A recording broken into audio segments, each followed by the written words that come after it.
बिस्मिल्लाहिर्रहमानिर्रहीम। जैसे मेरी बहन ने आपको कहा कि हमें माफ़ कीजिएगा, बड़ा जल्दी आपको फिर जहमत दे दी है, ये हमारा कसूर नहीं है। ये जो रियासती और अवामी भलाई के प्रोग्राम से फारिग वज़ीरा बैठे हैं, ये उन्होंने सूरत हाल पैदा की है। उनको करने के लिए कोई काम नहीं। ये 2-3 वज़ीरा जो ने रखे ख़ास तौर पे, उनका काम यही है कि इंतशार की बातें करें, इल्ज़ाम तराशी करें और दोस्त आकर जवाब दे, फिर उस पर एक हंगामा हो, इनका वक्त गुजरता रहे। इन्होंने करना कुछ नहीं है, इन्होंने ये इन्हीं बातों में वक्त गुजारना है। हम सीधी बात कहते हैं, एक कुछ ही अरसा तो हुआ है, एक इदारे ने 1500 बिलियन के असासे हमारे दिखाए थे, वो कहाँ चले गए। फिर उन्होंने कहा कि इतने अरबों रुपए वहाँ से मिले, वो कहाँ चले गए। ये इल्ज़ाम तराशी है और कुछ भी नहीं है। इनको करना कुछ नहीं, इन्होंने काम कुछ नहीं करना। आप जमहूरियत है, आप आए हैं, कुछ दिखाते, आते ही किया क्या है आपने। मैं आऊँगा, यकीनन एक गवर्नर हाउस भी आप नहीं देखेंगे। अल्हम्दुलिल्लाह सब गवर्नर हाउस बने पड़े, कोई गवर्नर हाउस गिरा तो अभी तक नहीं है। जी ये इदारा हो जाएगा, अभी तक कोई नहीं हुआ। प्रोटोकॉल नहीं होगा, प्रोटोकॉल हो रहा है। वीआईपी कल्चर नहीं होगा। सारी बातें, मैं तो कह रहा हूँ, ये यू टर्न नहीं है, ये अबाउट टर्न है। इन्होंने वही तरीक़ाकार अख्तियार किया है। अब सारी बातें वो कर रहे हैं, अभी भी बात की है। मैं कहता हूँ अगर आपके पास बातें हैं, सबूत है तो ले आए। आप किस बुनियादों पे बातें करते हैं। सिर्फ आपको इल्ज़ाम लगाना है ताकि जवाब दिए जाए और आप मसरूफ़ रहें। मैं एक बात कहना ज़रूर चाहता हूँ, मैंने गुज़िश्ता हुकूमत में भी कहा था कि जनाब आपका एक वज़ीर है, वो बेचैन है कि वज़ीर आज़म नवाज शरीफ पुरसुकून क्यों है। उसका काम था आकर बेचैनी पैदा करता। अब देखिए वो चला गया उनको छोड़कर, चौधरी निसार अली खान। उस ज़माने में लगता था नून लीग का रूहानी पेशवाई वो है। अभी भी ये कहता हूँ, ये 2-3 वज़रा हैं, अडियाला अडियाला बड़ा याद है इनको। अडियाला ये जो औरों को भेजते हैं ना, वो खुद भी चले जाते हैं। जो आजकल बैठे हैं मेरे लिए मोहतरम में बड़े, इनको बड़ा इंतज़ार था जी एहतसाब होगा, जी अदालत चले जाएं, जी कोई बात। आज ये फिर वही शुरू कर रहे हैं, जवाब नहीं देते। भाई आपके पास सच है तो ले आए। हम तो खड़े, हम भागेंगे नहीं। हम भागे हैं, कर ले एहतसाब, लेकिन जहन में रखें जिन्होंने एहतसाब का नारा बुलंद किया है उनका अपना एहतसाब ज़रूर हुआ है। औरों के लिए कमरे खाली होने की बातें करते थे, अब वो कमरे खुद आबाद किए बैठे हैं। ये भी इसी राह पे चल निकले हैं। और मैं बता रहा हूँ आपको, मैं तो फ़कीर आदमी हूँ, मैं तो लबो लहजा देख के बताता हूँ। मेरे पास सबूत वबूत जादू वादू कोई नहीं, मेरे पास वजीफ़ा भी कोई नहीं। एक बात जानता हूँ, ये तकब्बुर की ज़बान, ये तकब्बुर की ज़बान जो बोलता है वो भुगतता ज़रूर है। ये चले जाएंगे जेल में। आपको बताया किसने है, आपको बताया किसने। आप हमें बताएं ना। जो एहतसाब के इदारे हैं कहते हैं गैर जानिबदार हैं। जीआईटी की रिपोर्ट पहले आप बता रहे हैं, अदालत के फैसले पहले आप बता रहे हैं, फलां सन में ये वहाँ जेल में बैठेंगे। ये कौन आपको बता रहा है, आप बताएं ना। मैं फिर कहता हूँ नेब के सरबराह को, आपकी एक नाम की इज़्ज़त है, एहतराम है, हमने भी की है, रूबरू भी की है, गैर मौजूदगी में की है। लेकिन अब मैं कह रहा हूँ आपको, जस्टिस साहब आपको गैर जानिबदारी जाहिर करनी होगी। अब इस अदारे की गैर जानिबदारी का सबूत देना होगा, वरना ये दिन गुजर जाएंगे। हमने पहले भी गुजारे हैं, हमने ज़िया-उल हक के 10 साल गुजारे, आज ज़िया-उल हक कहाँ है। हमने मुशर्रफ के 10 साल गुजारे, आज मुशर्रफ कहाँ है। हमने मियाँ साहब के केस भी भुगते, आज मियाँ साहब कहाँ बैठे हैं। देखो ना कितना दुख का बयान है मियाँ साहब का। मैं बड़ा उनसे प्यार करता हूँ, बड़ी इज्जत करता हूँ उनकी। उन्होंने मुस्लिम लीग को सियासी पार्टी बनाने की कोशिश की है। कितना दुख भरा बयान है उनका, हम तो दिल खोल के रो भी नहीं सकते थे। ऐसी भी बेबसी, कल तक तो ऐसी बातें बयानात दे रहे थे, वो आपने सुने थे, मैं उनको दोहराना नहीं। और ये भी कह रहा हूँ आए दिन, अब कौन सा अडियाला जेल जाएंगे। अडियाला ठीक है, जिन्होंने भेजा है वो खुद भी जाते हैं।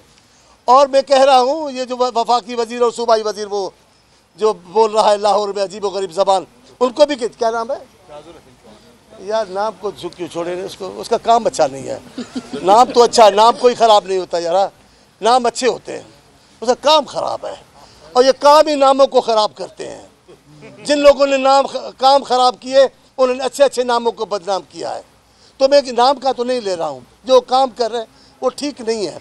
मेरे दोस्त जी, ये भी आपकी बात दुरुस्त है। मैं आपसे कह रहा हूँ, हम हर वक्त एहतसाब के लिए तैयार हैं। अगर वो एहतसाब है तो, अगर इंतकाम है तो शिकार तो बन जाएंगे, लेकिन माफ़ हम भी अब नहीं करेंगे। अब मैं कहता हूँ अपनी क़यादत से, मैं माफ़ी मांगता हूँ बीबी के रूहों से। वो मेरी माँ है, अब वो हमारी लीडर नहीं रही, अब हमारी माँ है।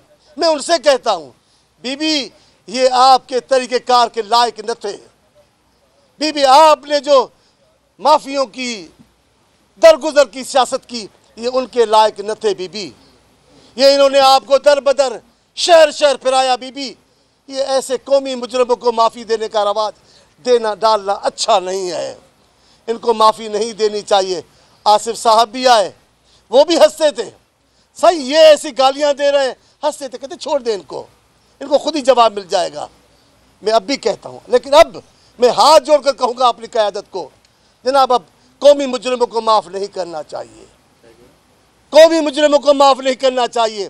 26 तारीख को इंशाअल्लाह सेंट्रल एग्जीक्यूटिव कमेटी का इजलास होगा, चेयरमैन बिलावल साहब की सदारत में।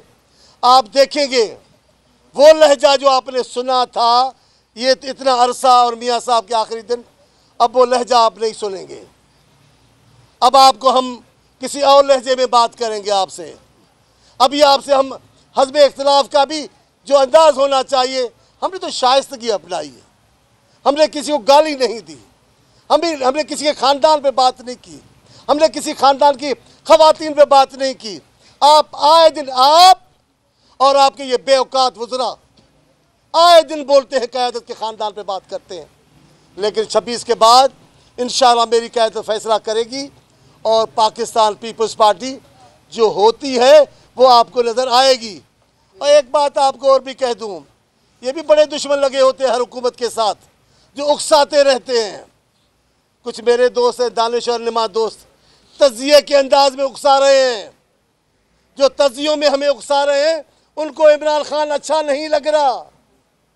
वो भी कहते हैं इमरान खान दुरुस्त काम नहीं कर रहा है, इसलिए टीवी पे बैठ के तज़िये करते हैं, और जी पीपल्स पार्टी नून लीग कुछ नहीं करेगी। अब ये क्या तज़िया हुआ, ये कुछ करे ना। ये तज़िये निगार आपके दोस्त नहीं है, ये आपके दुश्मन हैं, इनको आप अच्छे नहीं लगते। और ये जो वज़रा ये हमारे आजमाए हुए हैं, हम आपके आजमाए हुए आप नहीं। आप हमारी भी जूतियाँ उठाते रहे, आप मुशर्रफ की भी सलामी करते रहे, आप हमारे से भी खैरात मांगते रहे, यूसुफ गिलानी पर कुर्बान होते रहे। आजमाए हम नहीं हुए, आप आजमाए हुए, पूरी कौम के आजमाए हुए हो। आपको जो चाहे कर लो जी। 26 के बाद मेरी क़यादत फ़ैसला करे। अजी वहाँ नहीं है पंजाब में, ये पीपल्स पार्टी इलाकाई जमायत नहीं है। पहले भी एक बार वहाँ एक वज़ीर-ए-आज़म के दौर में ऐसे इंतखाबात हुए कि पंजाब में एक भी सीट हमारी नहीं थी। क्या फिर पीपल्स पार्टी पंजाब से ख़त्म हो गई? ये अहमकों की जन्नत में रहते हैं। पार्टियों की ताकत हरू भरू खामखा इंतखाबात के रिज़ल्ट पे भी नहीं होती। कई इनकलाबी पार्टियाँ हैं जिनकी सीटें नहीं होती, लेकिन उनका किरदार, उनका रोल कोई फरामोश नहीं कर सकता। पंजाब के बेटे, पंजाब में भुट्टो के चाहने वालों की नस्लें आबाद हैं। इंशाअल्लाह हमने तो, मैं नहीं कहता अभी वो लफ्ज़ कि चेयरमैन साहब को अगर जाना पड़ता और जाते तो अभी रिज़ल्ट और होती। इंतखाबात में भी ये आसिफ साहब का एहसान है। उस दौर की आप सीटें देख लें, काफ लीग की भी, हमारी भी, उनकी भी, लेकिन आसिफ साहब ने कहा नहीं, नून लीग की हुकूमत बननी चाहिए, हम उसके ख़िलाफ़ साजिश नहीं करेंगे। ये होते हैं लीडर। आपके ख़ानदान पे बात की, मेरे चेयरमैन महबूब बिलावल साहब ने कहा नहीं, कोई पीपल्स पार्टी का कारकुन खान साहब के ख़ानदान पे बात नहीं करेगा, ख़ानदान शादियों पे बात नहीं करेगा। ये है शरीफों की नस्ल, शरीफ सियासतदानों के वारिस ऐसे होते हैं जैसे बिलावल साहब है। हमें कोई ऐसी बात नहीं करने देते जो इखलाक से गिरी हुई हो। लेकिन आप आपने जिनकी पट्टी खोल दी है, जिनके गर्दनों से रस्सी निकाल दी है, इनकी रस्सी खींचें। ये नहीं भुगतेंगे, आप भुगतेंगे। आप, इनकी गालियों का जवाब इनको नहीं मिलेगा, आपको मिलेगा। इनके तकब्बुर का जवाब इनको नहीं मिलेगा, ये तकब्बुर आपके गले में पड़ेगा। मैं आपका इंतहाई शुक्रगुजार हूँ। मेरी बहन ठीक कहती हैं, हम बार बार आते हैं इंतबाह करने कि हमें ना कसूरवार करार देना। हम हुज्जत तमाम कर रहे हैं। हम कोई भी रास्ता अख्तियार करने से पहले अवाम के सामने आ रहे हैं, मीडिया के जरिए आ रहे हैं कि जनाब इनको रोको। Sapuna